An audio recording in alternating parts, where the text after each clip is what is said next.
Welcome back to Man Across New Horizons. I'm Dear Darling. As you can see what's going on our lovely island of Fawnhollow today, where we're going to be vibing out. But you should, I say this at the start of nearly every episode now. We're going to be vibing out or chillaxing, relaxing, whatever. And I don't mean that like we're not going to be relaxing or anything in Animal Crossing. Animal Crossing is quite a relaxing game in of itself. Why wouldn't we? It's just sort of more like it's being tacked onto the intro now. I suppose it's becoming part of the introduction spiel I say at the beginning of the videos, just to sort of get into the mood of things. And really, whatever I say during this part is just sort of like filibustering until Isabella actually appears on screen like she is right now, so we can get into the hello there everyone. Right now in Fawnhallow, it's 3:48 PM on Wednesday, May 11th, 2022. You know, I heard about Flick is visiting. So we're going to probably ignore him because we got nothing to say to him. We got nothing really to say to him. So yeah, what should we talk about? I'm not really sure. We're going to sort of conversationally meander until we find solid ground and land ahoy to actually talk about something. Because I don't know. I haven't really I haven't read like an interesting article. I haven't read an interesting article recently. I haven't really thought about something intriguing all that recently. Well, that's not true. I do think about intriguing things, but either I've already talked about them before, or honestly, I can't remember them off the top of my head. Which is, I suppose a benefit and deficit of having a temporary memory. Well, I mean, most people. Well, I shouldn't say temporary memory. It kind of makes it sound like I only got a temporary memory. But I mean, like most people's memories aren't perfect, apart from that one actress, I can't remember her name, who has that literal photographic memory or something. Well, it's not photographic. It's just more like she just remembers literally every detail ever or something, which is, I don't know, but that's something which is often puppeted in popular media or whatever. They like to display hey, this character's a genius. No, you can't move away in media. That's illegal. You belong with me. A photographic memory. It's a thing I feel like is used a lot in popular media to be like, this character's a genius, they have a photographic memory or something like that. Which, actual photographic memories is incredibly rare. So unbelievably rare. I'm pretty sure the amount of people who actually have a photographic, confirmed photographic memory is something like less than 20 or something in the entire world, which maybe the actual values of that are kind of off. What most people tend to have is they tend to have a very efficient or very fast working memory. Or very very if you compare memory, I suppose, to a hard drive, it's both a very efficient one, retrieving information, and it's also it's got a very efficient indexing system to be able to sort through memories, and it is quite a large, I suppose, in capacity to actually remember a lot of things in the first place. But, I feel like a lot of people have better memories than they necessarily give themselves credit for. It's just, the amount of people have a lot of variation between what they choose to remember and what they don't choose to remember. It's more or less, I suppose, a distinction I would put there. And what I mean by that is, I think, and I met a lot of people, and I think a lot of people have a lot better memories than, I haven't met that many people, I suppose, and that's not maybe, I haven't met a billion people, that's probably a bit too much, but, I've made friends with a lot of people and spoken to them, and, it's amazing how many people say they have a pretty bad memory, but then, they sort of pull out surprising, things and facts that they know out of nowhere or whatever, and, I always wanted to be like, hey, you do have a pretty good memory, you remember that stuff, didn't you?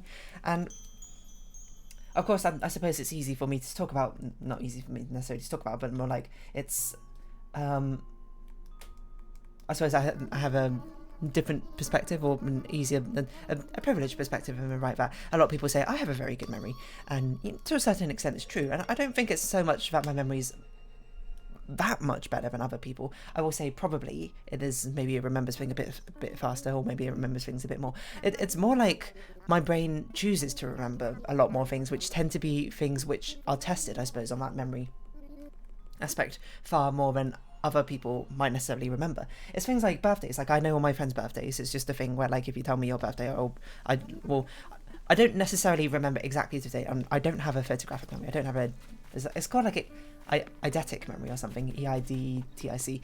I assume, and something spelled like that. And it's not like I have a perfect memory. If you tell me your birthday and I haven't known you for that long, I probably won't remember your birthday.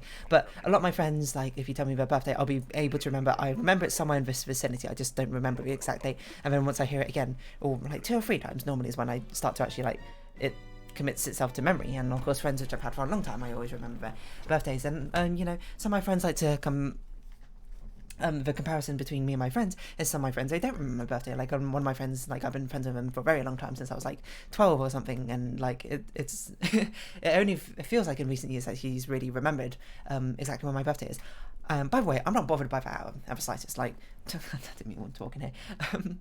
I think it's generally a good idea to have some vague idea when your friends' birthdays are coming up, so you can just be like, oh yeah, like I feel like my friend's birthday's somewhere like in autumn, right? So I should start thinking about things if I want to like give a gift or etc etc. I think that's why it's important. But a lot of that you can just sort of circumvent these just by literally putting it down in like a calendar or something, like your phone app, just saying an event, being like, hey, it's, you know, dear darling's birthday on this day, if you wanted to remember my birthday. Like, that's, you don't need to remember off the top of my head. It's not like, this is coming from someone who does remember a lot of birthdays off the top of my own head. It's not that important. It really doesn't matter. You can, it's one of the, memory is luckily one of the things you can very easily substitute just by being using good organization tools, etc., or just being organized in general. Because then you only need to remember one thing, which is check my calendar to see if anything's going on, rather than having to remember all these different events and things which are coming up. And, you know, I do that as well, even as someone who people think like to remember things. I do remember a lot of things, but even I still use my calendar when I've got upcoming doctor's appointments, etc., dentist, or like even when I'm going out with like friends or something. I always make sure to put it down in my calendar, because I like to have that sense of organisation, I suppose. For a couple of reasons. One, I think it's very nice to see your schedule sort of lined up. You can see how things line up with each other. You see, like, oh, this day's going to be busy, etc. So things I want to do recreationally, like, which I'm not necessarily going to put down in a schedule, I want to do before it gets to this point, etc., etc. You know, it's a lot easier, I suppose, to organise your workflow when you have something much more visually representing what's going on.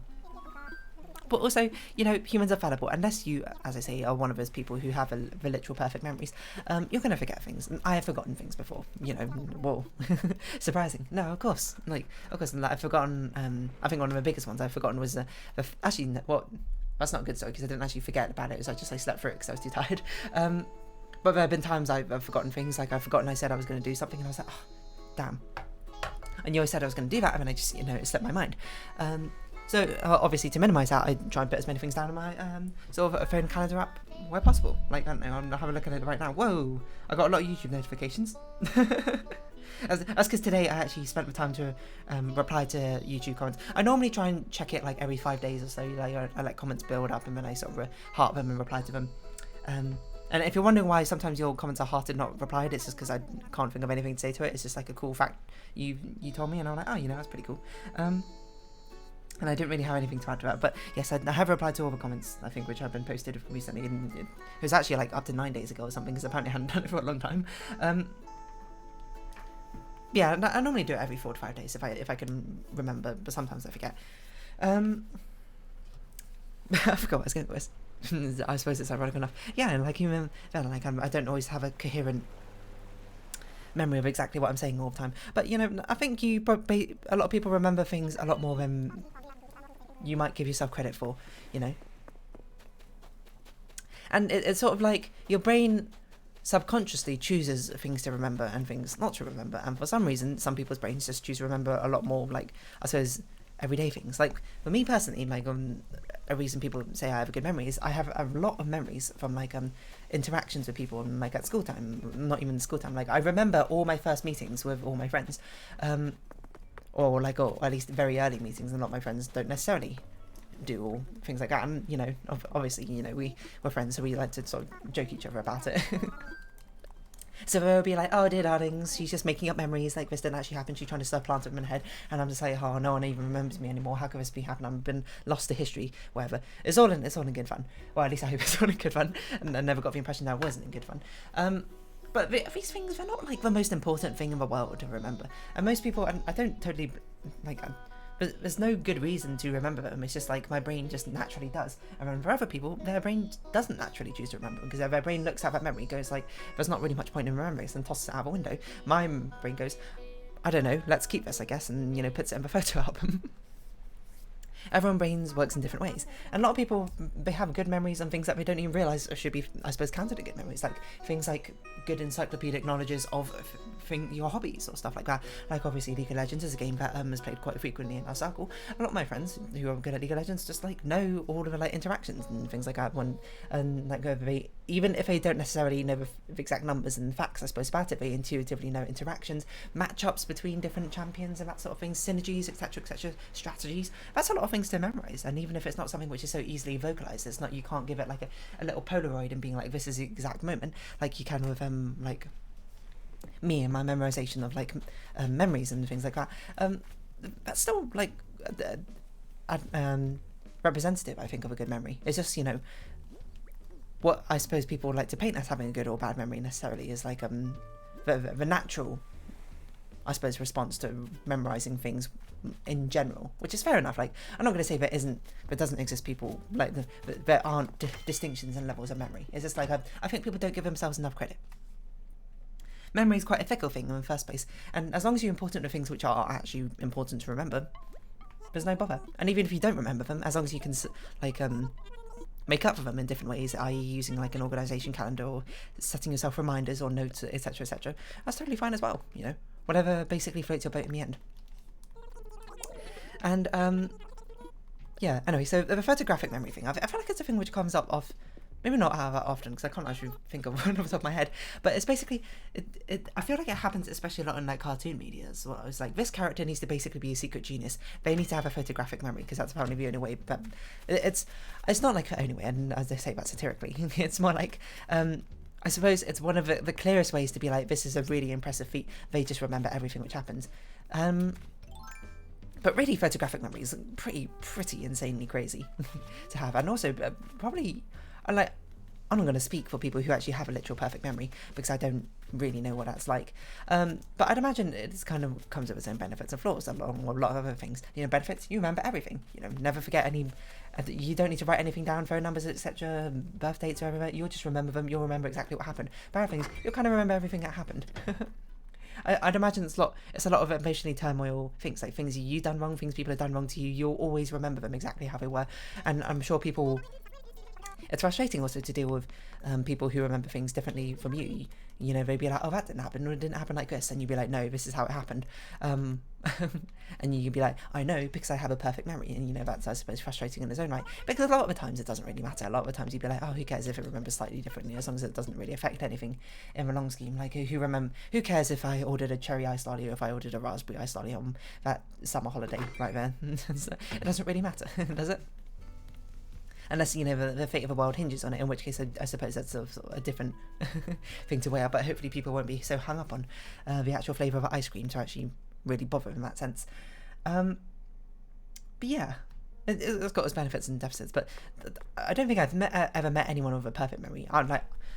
I don't have a photographic memory. I don't think I've met anyone with a photographic memory. At least it's not something which people say. Because, I mean, to be fair, it's not like when you introduce yourself to someone, you'd be like, oh, hey, this is my most defining not personality trait. This is my most defining unusual feature. I have a perfect memory. I have a photographic memory, etc., etc. But then I suppose the natural sort of order from going on from this is talking about mind palaces and things like that. And you know, I brought up this before. I can do the mind palace thing. I don't use it very often because there's not really much reason to a lot of the time. And it's, you know, it's the sort of thing my brain has automatic sort of like unconsciously done mind palace like things before I even knew what a mind palace was, and now I have also in my present day learned about mind palaces. You know, I read a book about moonwalking with Einstein, which basically detailed it, and it's actually a very interesting one. If you think you have a bad memory, then you should perhaps read that book, because it's basically about this person who basically came from nothing and then learned how to basically memorize like 5 decks of cards in like the memory competitions. I think that's what it's about. At least it has been a while since I read it, and I don't even think I finished the entire book. So, but it was a very interesting read, and you know, at least I got a little bit more insight into things like memory palaces and the actual sort of like idea behind them and how to make them even better and whatnot. So I can actually do like manual ones, I suppose, as well. But I very rarely use them because they're not very that useful. Is probably what I'll say. What they are fantastic at is memorizing a huge amount of literal like factual information, but they're not very good, you know, in the sense that oh my gosh, what?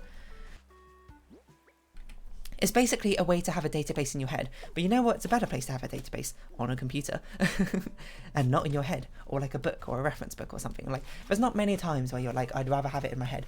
And you still sort of need to sort through the memory palace in a certain aspect, or depending how big it gets. And obviously, if it's like about 100 or so, you probably don't really need to. But when you get to like thousands, I'd imagine you start need to actually like start sorting through things. Which is, you know, slow in its own right. But maybe I'm just like not that well versed in the memory palace to actually use it. But it's sort of like I don't really need to use it a lot of time. I talked about what I've used it before. What I've used it before is during like GCSE, A-level, even university examinations, where basically it was like I have to basically memorize this list of facts, like things like I had to like memorize exactly what I need to do to the steps to like construct the perfect quote experiment. I remember that's what was one of the things I used it for, or for like different like reactions, I suppose, in chemistry. I think I used it for that, although I don't really remember how I did it. But the thing is with memory palaces is the way to make them efficient is you can't just memorize things just like off the top of your head. You know, if I wanted to memorize, for example, the periodic table, I can't just go hydrogen, helium, lithium, beryllium, boron, carbon, nitrogen, oxygen, fluorine, etc., etc., etc. It's just sort of like I mean, you can do that for a certain number, but you know, when you start getting into hundreds of things, you need to start like sort of encoding things. Especially things like numbers, etc. Like, it's very difficult just to remember numbers straight up, which is why they have that, I can't remember what that number, no, ironically, I can't remember what that, number encoding system is. This must be Phoebe's. Number encoding system is to try and remember basically, like, large string of numbers. Is basically, like, each digit has its own sound, so, like, maybe 9 is, like, ch, like the ch sound, and then, like, 6 maybe is the S sound. So then if you want to remember the number 96, you'd be like ch s. So what about cheese? Like vowels none of the letters, none of the numbers are vowels, if I recall. So you can always basically intersperse vowels in to try and remember long strings of numbers.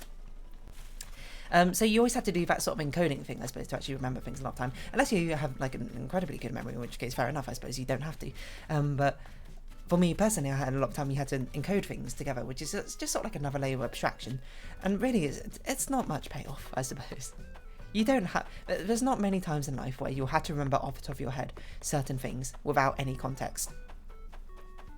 So really, if you can't do a mind palace, one, you probably can, you just need to learn how to do it. But two, it's not really, like, worth learning, I suppose, apart from, like, outside of the idea of, like, a party trick or something, just being like, ooh, look, I can memorize this deck of cards.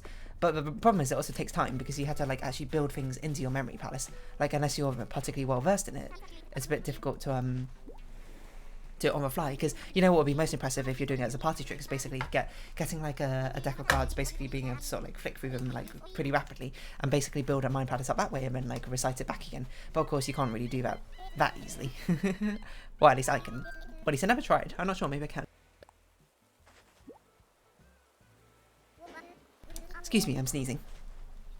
But the thing is, to memorize a deck of cards, you have to actually like think of an encryption, I suppose, to do it in the first place, to actually memorize it. Otherwise, you know, you'd just be trying to remember just a string of numbers. But yeah, I don't have a photographic memory. I don't, and I have a pretty decent visual memory. I have a pretty decent audio memory. I don't have a very good taste memory. I've talked about this before. I don't really remember how foods taste like. It's not that I can't recreate the food. It's more like if you like tell me, if you give me this food and it's like, oh, what does this taste like? And I would be like, I've literally no idea what this tastes like. And you'd be like, why can you not taste it? No, I can taste it. I don't have that association between taste and actual food item. And you'd be like, it's cinnamon. You've had cinnamon before. And I'd be like, yeah, I've had cinnamon before. But you know, I just, I suppose, but I can't do it. I can do it from telling me the name. I can remember the taste, but me tasting the thing, I can't remember what it is. I suppose I have a one-directional taste memory, and smells, I guess probably, you know, smell and taste are quite overlapped in that sort of sense. I know. I feel like it leads to people basically overestimating. We haven't found a crafter, and I think it's probably Fauna because we haven't been to Fauna's house. People end up overestimating my own memorable. How do we use this adjective? Memory-related abilities. Which is fine, I suppose. Like, it's not really like affected me in any way. It's just sort of like, I thought hopefully it would be a little bit interesting to see it from my perspective as someone who, as people say, have a decent memory at least. What else did I want to say about this? Photographic memory. Oh gosh, I keep punching my microphone and I apologise. Hold on, let me readjust it.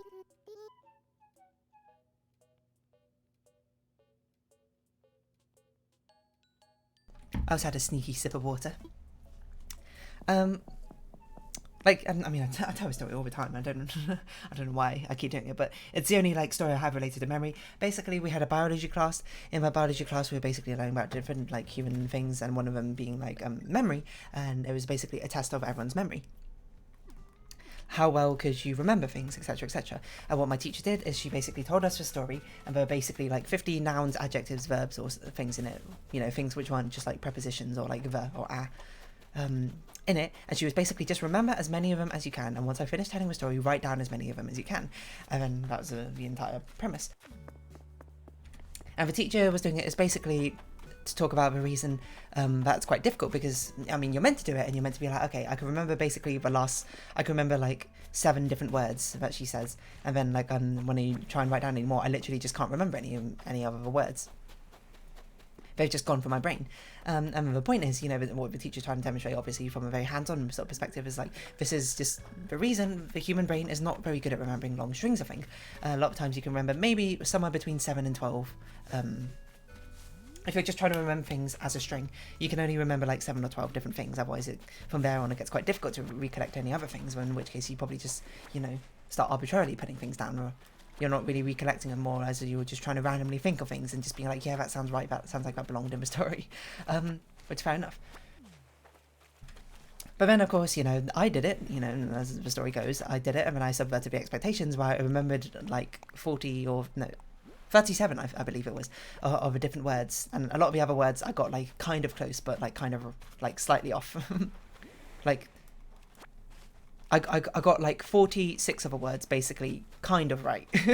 Is what I do, but 37 of them I actually got legitimately right, which was impressive in its own right. And you know, of course, all of the other classmates, we were like at year 9 at times, no, year 11 actually I think at the time, so I would have been around 16, 15ish, which is like, whoa. Obviously I had a reputation for being kind of like, you know, academically gifted, and I suppose in certain sense of being pretty good academically. I was just like, whoa, Dylan, you're so smart, or whatever. And you know, obviously there's a big distinction between, you know, being good at memorizing things and actually, you know, being smart. I think necessarily, I don't think there's maybe there's a correlation, and it wouldn't surprise me if there's a correlation, but I don't think you should necessarily make those so strong links, I suppose, or at least subscribe to those links as strongly as you think they exist. And then I remember the teacher basically, you know, sort of just like talking about me, like, and then, you know, asking me like how I did it, and I was like, I remembered it as a story in my head. As you wrote, as you said the story, I basically constructed like a movie scene in my head of what the actual story was, and I kind of remember like the general gist of the story. Like, it was basically a squirrel, and then like they were carrying a nut, and they were like running along old train tracks, and when a train came by, the squirrel dodged out of the way. The squirrel ran like down like a leafy hill, grabbed and swung on a stick which hung from a bough of a tree, or bough of a tree, and I still don't know how you say that word, and then like he ran into like his hidey hole, and then like tucked it away, you know, where he was safe at last, with his like breath fluttering or something. Yeah, I guess it's more of a testament to how long lasting our memory was, because I can still remember it, because I can still visualize that sort of movie I created in my head to try and memorize it. And, you know, I suppose that was always very interesting, because, you know, obviously talking to my other classmates, no one else did that, no one else even thought to do that. But, you know, I was just like, okay, I don't really know how else I'm going to remember it, except for if I remember it as a story, then hopefully I can tell myself a story again. But it's not even like I consciously thought that, I just sort of subconsciously did it. And then that's how I just remembered it. And I'm not really sure why, to be perfectly honest. I don't even know where I learnt that from, if anything. The only experience I've had with like mental palaces, I suppose, beforehand was this old show. I can't remember. It was basically a boys versus girls. And actually, I'm not sure if it was boys versus girls, but it's basically team 1 versus team 2. And this exact episode was a team of boys versus a team of girls, and they basically all had to participate in different challenges. And one of the challenges was basically remembering 50 things in a row, and then they had like a short little expert about it. An expert come in to talk about it. Basically, I'm going to teach them the concept of a mind palace, or basically walking through like an area and remembering each of the different items. Except for I didn't really understand it at the time. It's only through retrospection that I can understand that he was talking about a mind palace, because I was like 4 at the time when I watched that show, so I didn't really remember it in full detail. So that's what I mean by sort of like my brain randomly just decided to be more efficient than memorizing things. Or it's just more like, I suppose, somewhere along the line of me developing What was that noise? Did you hear that? It was like a whoop, whoop, whoop, whoop. From a child to like adulthood, as at some point my brain was just like, hey, you know what? This is just how we're going to learn how to memorize things, you know, like other people, you know, went through their own sort of like different strategies or whatever. Then me myself would when my brain somehow developed this strategy, and it just turns out that this was a very good strategy in learning to memorize things. I don't really know. Anyway, the point is, like, hold on, I was going to see photographic memory. How many people actually have a photographic memory? Well, I said it was like less than 20. It might be even less than that, but I also might be making that up. Is that, no, it's a different thing, isn't it? Photographic memory from perfect memory. I don't really remember the distinction. Eidetic. How do you say this? What does this mean? Eidetic. Eidetic memory. More commonly called photographic memory or total recall. High precision after briefly seeing it once without using the mnemonic device. Oh yeah, that's it. That's a distinction with this thing. It's because people can have very good memory using memory palaces or anything like that. But to be able to do it basically just naturally, without like having a memory palace, they could just look at something and they just remember it in full detail. That's, I suppose, the distinction. Oh, eidetic memory referring to the ability to see an object for a few minutes after it's no longer present, and a photographic memory referring to the ability to record pages of text or numbers or similar in great detail. Oh. Eidetic memory is reported to occur in a small number of children and generally not found in adults, while true photographic memory has never been demonstrated to exist. What? So it turns out even less than 20 was 0. It's more of a total recall thing, because there is that actress who basically remembers all these memories. I guess she doesn't remember it photographically, she just sort of remembers sort of like intuitively. I'm not really sure. Eidetic versus memory versus photographic are used interchangeably but also distinguish. Eidetic memory, a person has an almost faithful mental image snapshot of a photograph or an event in their memory. However, eidetic memory is not limited to visual aspect of memory, include auditory, as well as various sensory and stimuli across senses. Example of people with photographic-like memory are rare. Eidetic memory is the ability to remember an image in so much detail, clarity, and accuracy, but as the image was being perceived. It is not perfect, and is still subject to distortions and additions, like episodic memory, and vocalizations interfere with memory. Report a vivid after-image that lingers in the visual field of our eyes, appearing to scan across the image as described. I wonder if I have it. I don't think I have that. At least, there's no way I could do that with a piece of paper and then be able to scan across it. Okay, yeah, I mean, like, everyone's got, like, a sort of after-image when they look at something and remember it, but it's mine's not perfect, certainly. I can't look at every single detail. Hello, Vivian. When does the stability of image begin to fade in minutes after removal of visual stimuli? People with eidetic memory can supposedly hold a visual image of Mo with such clarity that we can describe it perfectly or almost perfectly, just as we can describe the details of a painting immediately in front of us with near perfect accuracy. Yeah, I don't think I have that. But photographic, you can recall the detail or similar in great detail without the visualization that comes with eidetic memory. Oh, okay, so wait, what? That seems like it should be backwards. Like, eidetic sounds like it's, you know, it's taking like a photograph and basically holding a photograph up to your mind's eye. It may be described as an ability to briefly look at a page of information and recite it perfectly from memory. And this type of ability has never been proven to exist. That'd be crazy. Eidetic memory is typically only found in young children and is non-existent in adults. Why though? I wonder if that's something maybe I had as a child and then like it slowly faded away. 2 to 10% of children ages 6 to 12. That's actually really high. Extensive research has failed. I'm not really sure I understand the difference between it. Eidetic and photographic. Eidetic. But this is the stage of a Animal Crossing video where here I am just reading stuff on the internet instead of actually talking or doing anything on Animal Crossing anymore. Similarity. Oh, here we go. Tabular form. Eidetic is the ability to record a past scene for a brief period with a high precision. Past scene with a longer period on high precision. Photographic is meant to be for a few months. Time period, a few seconds for eidetic. Oh, okay. Winnie, is that her name? Winnie Bamara? No. Example of notable claims. Nikola Tesla. Teddy Roosevelt. So it's not been scientifically proven. Wild. Okay, who's that actress with total recall? Memory. Marilu Henner, sorry. She like remembers everything or something. Let's see it on a Wikipedia.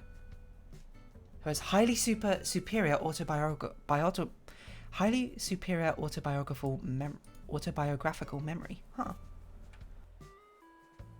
I wonder how many people in the world have it then. Oh, 60 people in the world. This is the thing I was thinking about when I was like, not many people in the world have it. So it's a bit higher than I thought. 60 people. I don't know like what the sort of cutoff is. Because definitely I don't have her level of memory. Exceptional memory. I just think I have a good memory. To a certain degree. I don't know, maybe I should do like a memory test or something. Synesthesia? No, savants? I have no idea. I mean, I've never been scientifically tested. If there are any scientists out there who have an interest, I suppose, in studying memory from someone who's probably just only mildly above average, then there you go. You can test me. Sign me up. I'm kind of surprised that no one's ever been shown to have a photographic memory.